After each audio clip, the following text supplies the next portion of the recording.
Estamos de volta, segundo bloco do Antenados na Geral. Estamos tentando entender o que Deus espera de nós. Você sabe o que Deus espera de você? O que Ele espera da sua vida? Deus te colocou, você nasceu no Brasil, nessa cidade que você está, você trabalha no local onde você trabalha, você estuda no local onde você estuda. Por quê? Deus espera alguma coisa de você nesses locais?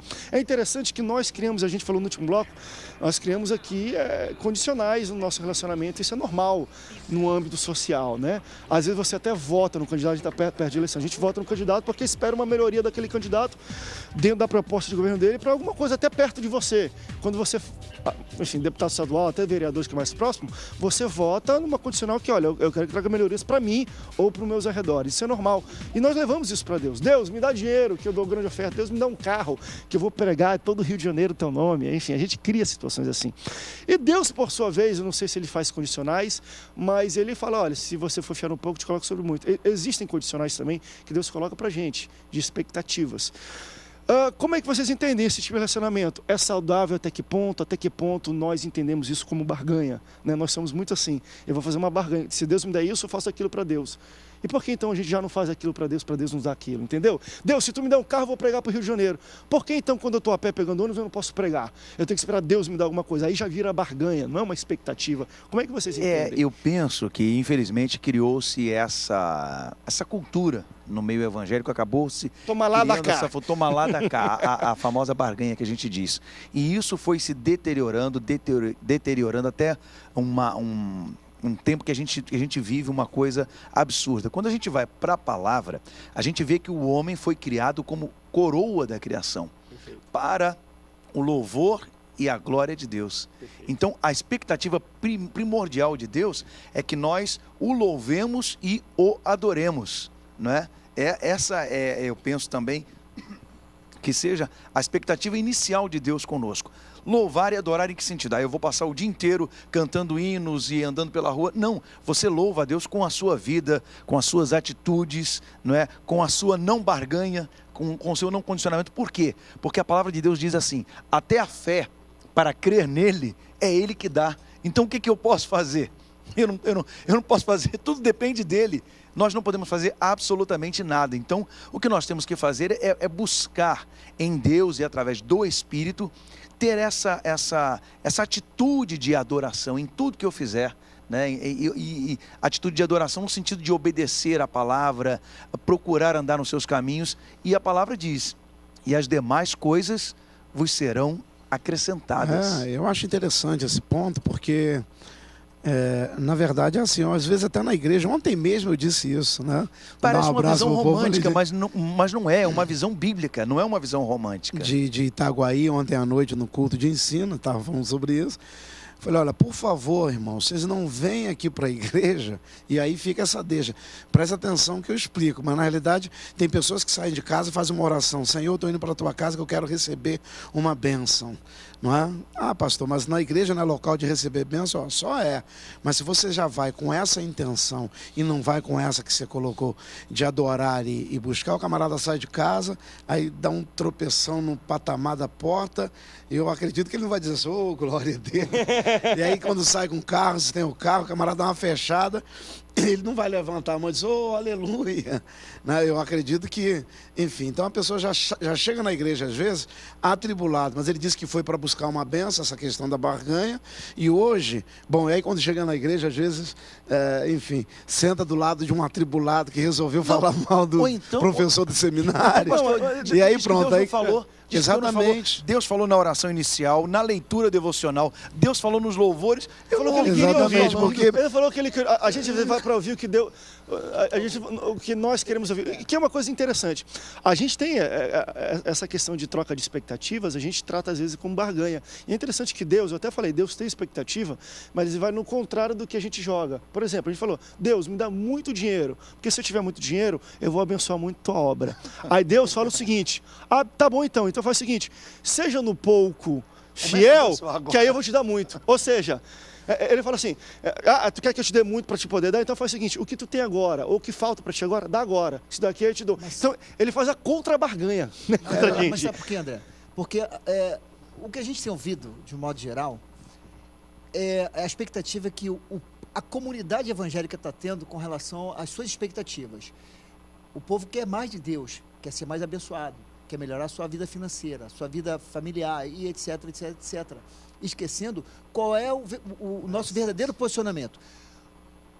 Estamos, no modo geral, preparando o povo para as vitórias.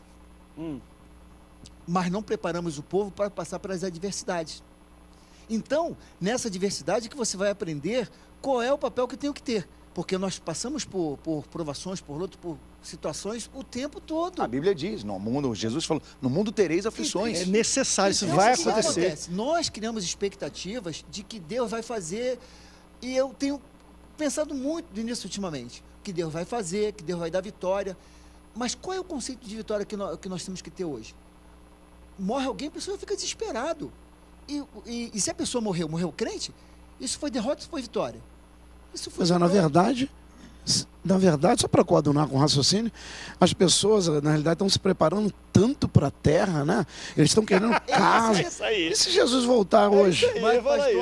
Mas é justamente tem um monte de isso. coisa aqui no céu. A expectativa Qual o tesouro que ele tem no céu? Nós estamos tendo Síndrome da mulher de Ló. Eu tenho que ter, eu tenho que possuir, eu tenho que... E quando isso não acontece, as pessoas vão entrando num processo de frustração, e muitas, e a gente sabe disso, as igrejas estão cheias de pessoas depressivas, porque as suas expectativas não foram atendidas. Vão se Mas frustrar. por quê? Por quê? Criam-se expectativas e nem sempre Deus dá, Deus não vai dar tudo aquilo que a gente pede. Então, a questão é a seguinte, nós, invariavelmente, nosso relacionamento com Deus Deus vai me abençoar, Deus vai dar, Deus vai responder. E não é sempre que Deus vai responder, e não é sempre que Deus vai dar, e pelo contrário, vai ficar pior. E a gente aprende isso na Bíblia, por isso que eu falo que nós temos um referencial. Eu li no eu vou além, eu acho que, até para a gente corroborar aqui e botar um pouco de lei nesse debate, eu entendo que na Bíblia existem promessas gerais de Deus que, olha, não vai te faltar nada, o pão, tudo bem, a necessidade. Eu acredito que, agora vamos falar o que Deus espera na questão específica de cada pessoa. Eu entendo e vejo isso na vida de algumas pessoas, que Deus espera que aquele cara seja muito próximo, muito rico, às vezes até bilionário, porque ele conhece o coração dele e através daquele cara ele vai fazer muitas coisas. Do mesmo modo, eu acredito que Deus conhece o coração de algumas pessoas e fala assim, e esse aqui não vai ter tanto não, esse aqui vai ter o bastante para ele se alimentar, talvez nunca tenha um carro, e a gente não vê isso como vontade de Deus, porque vontade de Deus, eu sei que nem esse cara aqui é bilionário, porque ele é o dono do ouro e da prata. Mas é interessante, então assim, o que Deus quer da gente? A gente olha para o irmão do lado, que está às vezes em melhor condição, e fala, Deus quer aquilo. A gente é levado às vezes nesse ensinamento, Deus quer que eu seja cabeça e não cauda. A gente diz, glória a Deus, aleluia. Exatamente. Deus quer que eu seja patrão e não empregado. Meu irmão, é muito patrão nesse mundo, haja empresa, se todo mundo for patrão, ninguém vai ser empregado. E a gente responde a pergunta que Jesus faz lá na hora que ele é preso. Ele chega para Judas e ele diz, amigo, a que vieste? Né? Então, está aqui o professor de seminário, os professores aqui, os pastores professores, o culto, o que é prestar culto ao Senhor. Então, a gente vai, eu digo a gente, o povo evangélico, nós vamos, às vezes, equivocados, eu vou para a igreja e eu quero sentar numa cadeira confortável, eu quero ouvir um bom louvor, tem que ter o ar-condicionado funcionando, o banheiro tem que ser impecável, a mensagem tem que ter meio, começo e fim, tem que ser perfeita. Então, não pode estar chovendo. Eu vou atrás do entretenimento. Então, entretenimento você não busca na igreja. A igreja não foi feita, não foi criada para entreter ninguém. Se a palavra for mais dura? Se a palavra não serve. Não serve. Essa palavra... Às vezes fala, a palavra de Deus hoje foi fraquinha. É duro você ouvir o troço dele. Hoje foi fraquinha. A pregação da palavra de Deus hoje foi fraquinha. É duro você ouvir um pouco disso. Não, eu vou querer entrar um pouco nesse debate também de como nós entendemos o que Deus espera da gente. Às vezes é difícil algumas pessoas entenderem isso. De alguma forma, eu vejo um pouco de como as instituições eclesiásticas, vamos dizer assim, igrejas, denominações institucionalizadas, foram criadas justamente para tentar atender, cobrir esse vazio de, poxa, Deus espera isso daqui. E às vezes... Como nós entendemos de fato a institucionalização de um culto, por exemplo. Então Deus espera a nossa adoração. Então a nossa adoração vem através de 3 louvores, dar a minha oferta, dar o dízimo e ouvir a palavra de Deus, amém, glória a Deus, aleluia. Como é que a gente entende essa institucionalização do nosso relacionamento com Deus? Porque, querendo ou não, muitas pessoas entendem que elas vão para o culto para se relacionar com Deus. Então, o relacionamento delas com Deus é todo domingo à noite, apenas. Elas não entendem que o culto, eles prestam culto durante a vida inteira. A gente está prestando culto agora a Deus. Na verdade, aqui, o que termina é a reunião. Exatamente. O culto nunca termina. Mas, de alguma forma, a liturgia criada, a institucionalização do relacionamento com Deus e das expectativas, passa isso às vezes para alguns membros. Poxa, domingo é o dia do Senhor, é o dia de ir para a igreja. Então, só domingo é o dia do Senhor. A gente é levado a entender que a igreja é o local de relacionamento com Deus. Só que não, é um local de prestação de culto. Também em coletivo, mas prestação de culto e relacionamento com Deus todo dia, toda hora. Então, eu vou querer para um rápido break e voltar um pouco para a gente entender como as instituições religiosas, as denominações ajudam ou atrapalham, porque a gente vai entrar um pouco no formato tempo de Jesus e os fariseus. Então, qual a expectativa de Deus para mim? É essa postura? É que eu seja santo assim? O cara vai, Senhor, é minha oferta. A gente começa a criar liturgia e ritos para nos relacionarmos com Deus. E isso é farisaísmo. Vamos lá.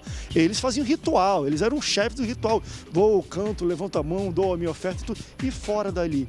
O quanto as instituições evangélicas, as nossas igrejas, né? A gente, Assembleia de Deus, está abrindo o olho do crente e falar, meu irmão, isso aqui é um momento do seu relacionamento com Deus apenas, mas fora daqui é onde você tem que viver, onde você tem que ser fiel a Deus. Porque dentro da igreja todo mundo é fiel a Deus, né? Todo mundo toma, o cara tem pecado, mas toma ceia. O cara dá oferta, ele louva a Deus, aleluia. E fora daqui, quando fecham ele no carro na saída antes da igreja, como é que ele se relaciona? Vamos para o rápido break, daqui a pouco a gente volta para falar um pouco de como as instituições ajudam ou atrapalham a expectativa, o relacionamento nosso com Deus.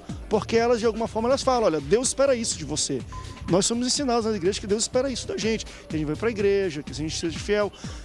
O que mais? Vamos para o rápido break, daqui a pouco a gente volta, não sai daí, Antenados, volta já já.